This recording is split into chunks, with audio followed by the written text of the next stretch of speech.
Okay, you have a cut in the wire, you don't have time to splice it with butt connectors, so you can use cold shrink tape. It's much better than electrical tape.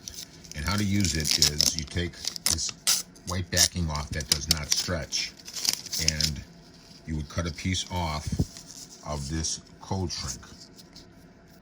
In order to use it, you start wrapping it around, obviously where the cut is, and you stretch it 2 times its original length, and you keep stretching it.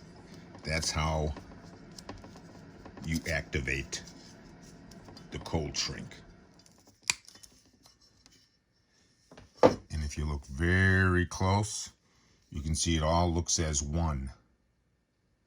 No overlapping like electrical tape. It's one piece. That's what cold shrink does for you, with no heat, no torch, and much quicker. Thanks for watching.